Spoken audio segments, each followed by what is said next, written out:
In less than a minute, everything these families worked for their whole lives was gone. It's unbelievable. It's like no feeling I've ever felt before. The most helpless feeling I think I've ever felt in my life. You know, everything's just gone. It's laying there in the yard. There's nothing you can do. Barry Farmer is a Paris City firefighter, used to saving other people's lives. But Monday night at about 11:15, he found himself taking his family into the basement for their survival. Heard that train come through like what everybody talks about. You hear a train, heard a lot of hail, real loud, damaging hail. You could hear it hitting the side of the house. And then a couple, 3 seconds later, it was just gone. We came out to find our house gone. James Martin lives in the same neighborhood. The inside of his house tore to shreds. The only thing left working was the phone. We just had got to sleep, and then I heard this roar, kind of like a little plane, and before we had time to react, it done blowed the top and everything. It just took everything off before we had time to react. In all, the tornado damaged a dozen homes, 4 of them completely ripped apart. It injured 8 people, 1 woman died. Devastating for such a tight community. They're good folks. They're close-knit. They enjoy, you know, life like everybody else, working on their cars out here in their shops that are now gone, playing with their kids outside, neighbor kids playing together, and you know, their lives have just been changed. Now these families begin the near impossible task of cleaning up. Where do you start? Do you begin with the side yard or the backyard? The front yard? Or do you begin with the debris that's inside your home? Everywhere you look is devastation. But each of these families told me they have to start somewhere, and each of them plan on rebuilding. I go to the insurance company and see what they're going to do and rebuild or something. Just start over, just rebuild, I guess. I don't know what we'll do. A lot of money lost. I'm just glad no more got hurt than what did.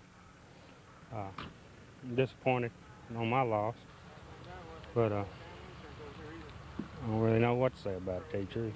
The damage can be fixed, but the mental aspect may take a little longer. Alex Cabrero, News Channel 5.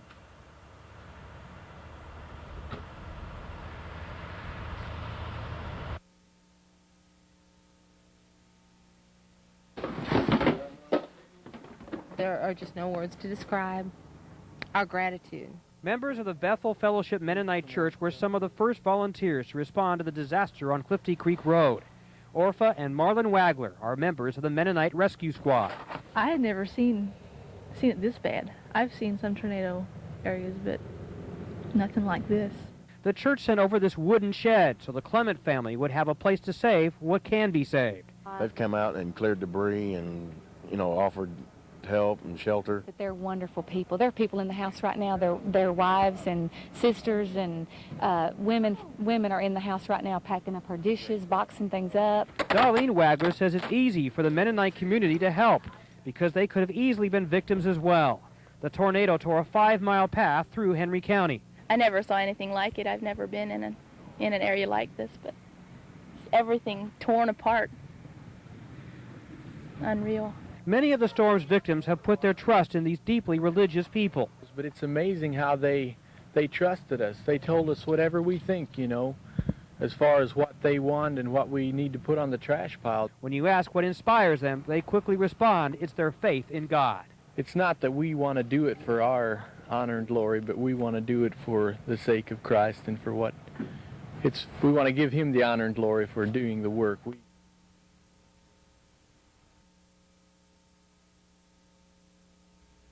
And when it left, you could hear it go right over the top of the house, and you could hear it plain as a nose on the face. Oh, it was the train. Governor Don Sundquist came to see the devastation for himself. 12 homes were damaged, 8 destroyed, and 1 person was killed in the tornado that ripped through Henry County Monday night.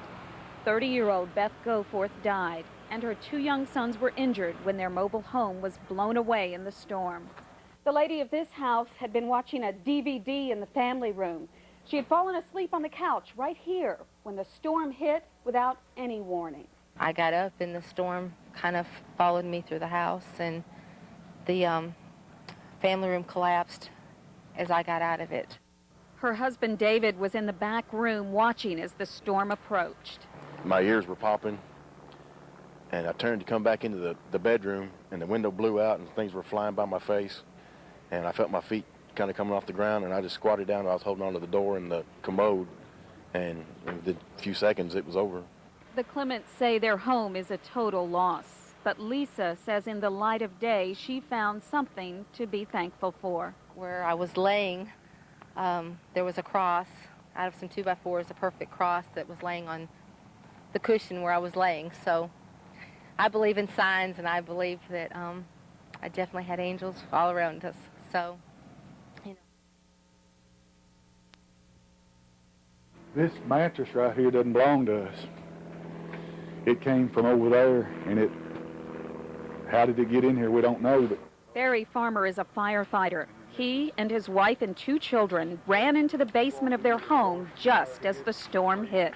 The wind started blowing real hard again, electricity went out, and we were walking down the steps and got to the basement, and he said, let's get under this table. And we had just gotten under that table, and it hit. And then it blowed all the glass out of the basement down there and blowed it on us. And I just told her, I said, this is it, get ready. And we just ducked down, and then, of course, 3 or 4 seconds later, it was gone. When the Farmers came upstairs to call 911, their house was gone. And when I came out on the porch and I heard the rumbling, everybody tells you about the freight train. One just came through my house, and I heard it plow my house down. Then they heard their neighbors next door screaming for help. It was too late for 30-year-old Beth Goforth. She died on impact. But 3-year-old Seth was still alive. And so my husband got the little boy and put him in the back of his father's truck and drove up there to the ambulance and said, we've got to have some help. We've done CPR as long as we can stand. The little boy is still in serious condition. His older brother Hunter was also injured. The Farmers know they have a lot to be thankful for. They lost their home, but salvaged some precious Christmas decorations. Mother gave me these ducks before she died. And their 6-year-old son and 4-year-old daughter are shaken up, but alive. We don't have a house, but I have parents that have a home we can stay in, and my children are safe, and we can rebuild a house. We got lucky. The grace of God saved us. That's what done it, you know. I thank him for getting I've got a 6-year-old son, a 4-year-old daughter, and my wife. And I couldn't be standing here right now if they were not here, and I thank God for them.